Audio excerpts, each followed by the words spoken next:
I could spend easily all day, all week in here. I could spend all week on these two rails here. How you doing, guys? I'm in Manchester in the Classic Football Shirts warehouse, the biggest collection of football shirts in the whole world. This is kind of like the real sweet shop I really wanted, man. This is amazing. I'm here with Matt and Doug, who's gonna show me about stuff and I'm gonna just talk about stuff. You know something, my mouth's going dry. That's how excited I am. How did it start? We were just finishing university and then looking what to do after that. Still waiting to Avoiding avoid getting a real job.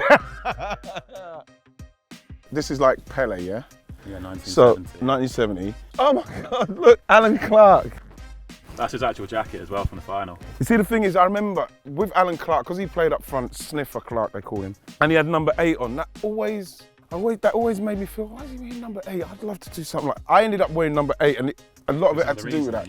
One of the reasons was Alan Clark. One of the reasons was Clyde Best. This is Bobby Moore's, obviously, but that's his actual shirt. Like. This is the actual one. Oh my God, that is Bobby Moore's actual shirt, man. Oh, with the AirTech, it's got like the holes in it. That would have been real technology at the time, wouldn't it? Look at the badge, it's so tattily done. Marco Tardelli's celebration, it just made me realise what it means. It was more than just a goal. Iconic, that one. Oh my God. No, what a player, man. Football Jamaica Federation, these two. Yeah. More than anything. I don't know what year that would have been. 72. So I was like, what, 9? So it was just starting to all happen for me. I'm drunk on this sweet shop. The first game for Palace wasn't nerves because the fans were wanting me to come on because they saw me doing some stuff, and I was quite excited about coming on for Palace because I'd come on a few times, flashed around, hit posts, you know what I mean, done skills. So the Palace fans were excited for me. So by the time I got to wear the first team shirt, which was a white one with the sash, it looked something like this, but not quite like this. You know, I remember it was against Oldham. We were losing 2-1. And when I came on, Kevin Taylor scored, made it 2-2, and Alan Irvine crossed it. Alan Irvine's at West Ham now with David Moyes. He crossed it, he cut back onto his left foot, crossed it on far post, headed it in, and I remember celebrating with the Arthur Waite stand. My first goal for Palace. I've only seen it like once, because they haven't got it anywhere. You know what I mean? That's in any archive, in anything. If anybody could find that goal, I'd do anything to see that goal. Because just to see the celebration. I ran so much when I celebrated, I was tired for about 5 minutes afterwards because my adrenaline buzz went through the roof because I just scored my first professional goal. Such a good kit as well, isn't it? They've done this kit after that, didn't they? They released it again, like a similar one in the last couple of seasons. What is this? It's a training shirt from back then. I think I had a couple of games in this one. I scored a nice hat-trick against Wimbledon. It's such an iconic shirt, everybody goes crazy for it. And they just brought it back out as well, Adidas, and it just flies. They just love it. I mean, when we started in it, we hated it. I didn't like it because I was desperate to play in this one. You played the first 2 games? First 2, yeah. League and Cup So, debut. yeah, League, yeah, against Leicester and then Southampton. Then I had to wait to play in this one against Chelsea. You know, you're thinking it's going to be something like normal. Then all of a sudden Adidas came out with this. And we used to hate it because we didn't know where to sign it. Everybody used to moan about it. The players care and I look forward to releasing. Well, the thing is, we thought that when it first came out that people were going to laugh at us in this. Like, I look back now and I look at the pictures of when we were playing. It's a brilliant, and the pictures are fantastic. I remember that. You know what? I can never ever get over how big they are. They were so. Is the kit man only had XL? Jesus, it's like everybody had to wear XL. If you had to be Tony Adams size, everything fit Tony Adams perfectly. This was a good one. That was a cool. Let me go with this one because it was the final shirt. Look. That one's good. Nigel. No, not bad. Played Sheffield Wednesday and Yeah. both of them. Beat them twice in the cups. This is Arsenal kit, isn't it? But Did you that is prefer it. That wearing is it. long sleeve or short sleeve? Well, the thing is that at Arsenal we had a policy where if Tony Adams wore long sleeve, everybody had to wear long sleeve. He normally always wore short sleeves. Tony, why don't you wear? It's freezing. He'd wear short sleeves, so you all had to wear short sleeve. You could not, at no stage, could your shirt come out of the shorts. It had to be tucked in at Arsenal. It was one of those situations where at Arsenal you had to do things like that. We had to, for every game, we'd have to go to the centre circle, clap away from home, and they're all slaughtering us, and we're clapping in the middle like this thing, and then you go and do the warm-up. I used to hate Would you like having to see do that that. sort of thing come back? I used to hate doing it because you know that we're going there. They're just going to give us stick. They don't want us to clap them. They're like, just get out of the way and move out of the way. I used to just do that. The amount of letters that were written into Arsenal, and parents were saying all their kids are folding the shirts in. I cut it out, right? And then all of a sudden, the kids start cutting out their shirt collar. And then I remember Mr. Dean pulled me and he said, Ian, you've got to stop doing that. There it is again, look. Da, da, da, da. This is my record breaker. Jesus Christ. Look at that. This is my first goal for England in one of these against Poland. Greatest night ever. That's every time I see the celebration, I just love it. I love the celebration. Look at the size of this. Look at it. It's just a replica. It's not your Seriously? actual shirt. Okay, cool. I remember this one because I was playing against Cannavaro in this one. And like, I used to love playing against Cannavaro because he was so good. Him and Des Walker were the toughest players to play against in my career. Moldova. It's really weird. I scored 2 goals in this game. It was brilliant because I had a great time. Gazza used to always say to me, don't worry, right, I'll get you a couple of early touches, get yourself into the game. Because I used to be so nervous getting ready to play for England. I'll get you some early touches, just give it straight back to me. That's what he'd say. Just give it straight back to me, just give it straight back. Playing with Di Canio at West Ham, it's a pony kit. That was a really good time. We had a really good team at West Ham. When Di Canio came, I'd never seen a player so driven to be fit and working on his body and everything. He was amazing.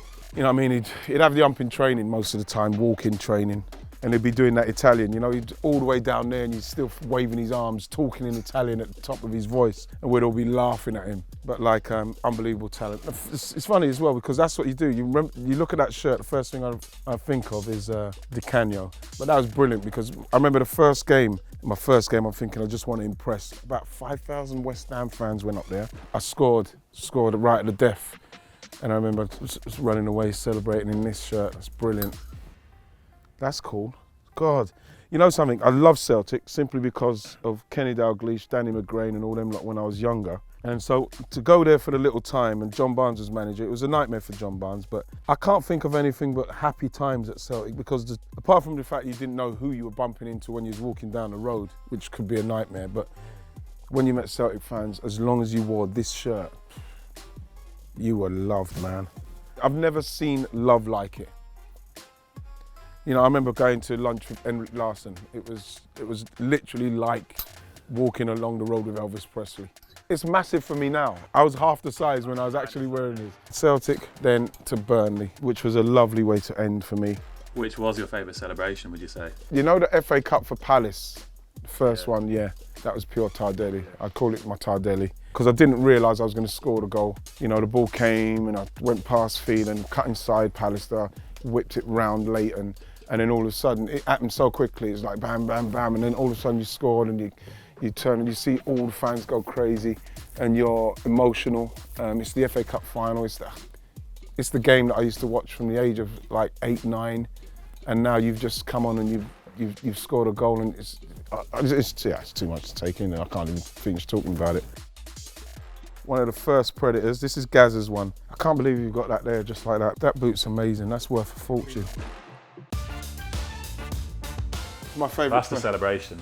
For me, Maradona, like especially 86, right? What I saw, watching somebody do what he's doing, watching him do it live, how he was playing in that 86 World Cup, will be something that why he'll always be the best to me. I don't think that I've seen anyone as good as him. It's the king. When he first came and, you know, he came as a World Cup winner. He won the World Cup by then. And, you know, everybody's talking about this winger and that. I remember Arsene Wenger mentioning him as the football equivalent of Michael Jordan. He could do everything. And I think that once he got his feet in the Premier League, he didn't score for a few games. His physique, pace, the skill, then he got this kind of like this hunger for goals. Because I remember when Arsene Wenger said he's going to get him to come to Arsenal, he said, yeah, but I don't score goals. I don't score enough goals. Arsene Wenger said, don't worry, you'll score goals.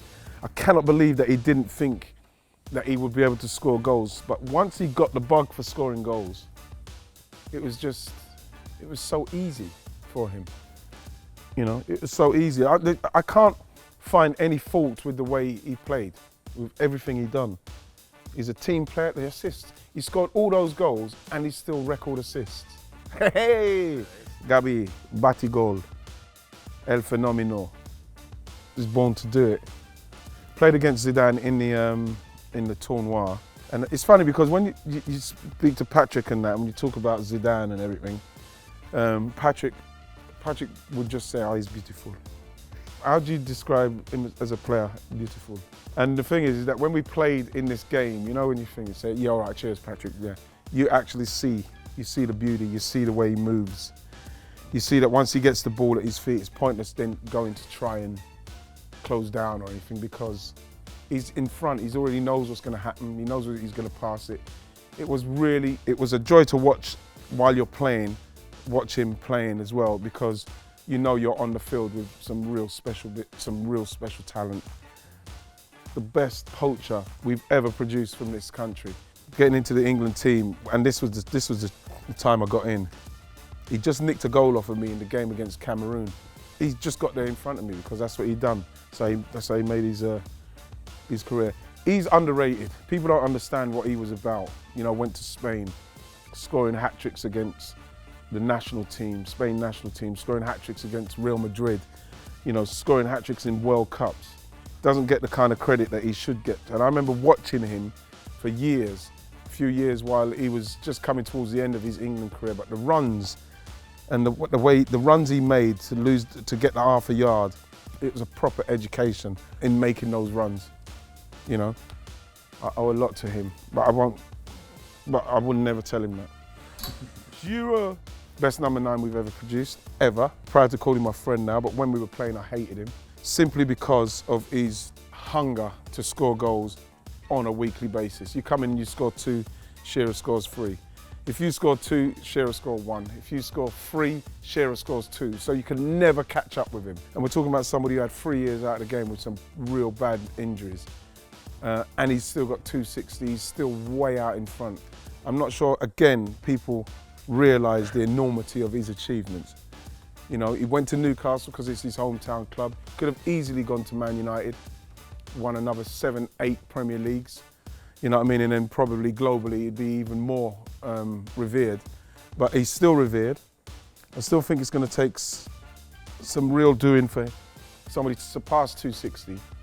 But like, you know, I'm proud to call him my friend now, and my friend is at the helm of the Premier League goal scorers simply because he's worked his socks off to get there. And he's done it for his hometown club. Record goal scorer for them. I love him now. When you used to play against him, you'd be in the tunnel with him and you know him like, you know, you might have left the England squad on the Wednesday and then you're playing against him on the Saturday and he'd just blank you when you're in the tunnel. Shut up. My roommate, when you get into a position where you're playing with someone like that, you've done something right. A world-class player. I learned a lot about myself and what you need to do to be the best and maintain it. I think that when he came to our club, the DNA changed. I always say, like in a Marvel film. Like when Spider-Man got bit, we saw it. Boom, all the DNA changed. All the success that Arsenal had, we've gone global, everybody loves Arsenal. It's because of him. He's signing, he changed it all for us. Look at the boys, look. Is that his? It's too big.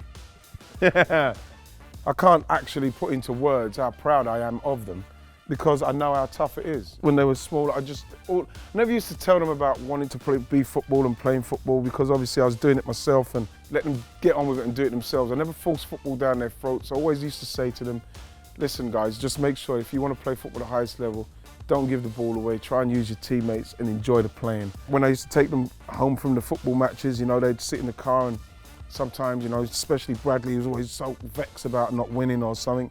Sean was a little bit more carefree about it, but you know what I mean? I usually say to them, do you enjoy the game? I said, yeah, that's the main thing, enjoy the game. This is beautiful. This is beautiful to look at my boys like that. This is a tournament where he scored that unbelievable free kick. Cameroon, man, my debut, man, for England. This was arguably the coldest football match I've ever played in. And these Cameroon guys, they were freezing. One of them was so cold, something happened to his face. He kind of like had a massive thing like that. See, that game is the only football match where I felt like I was actually floating on air. The only thing I didn't do was score, and I just went like that and Lineker's foot just came and nicked it off of me. So, I mean, that's the only thing that wouldn't have made it a perfect day. But like, I don't know if it's because the boys from Africa, they were too cold, they didn't get close enough, but everything worked for me. Everything just worked out. My touch was good and everything was good. Just these here must be just like... That's just football history there. Jesus, 88. It's only $9.99. Yeah, here it is, European Madrid, 1980. Oh my God, this is Figo's actual shirt. You could start a war with that. If you show the Barcelona fan that, it really is impressive, man. I don't know what to say. I'll be back just because I love it here so much.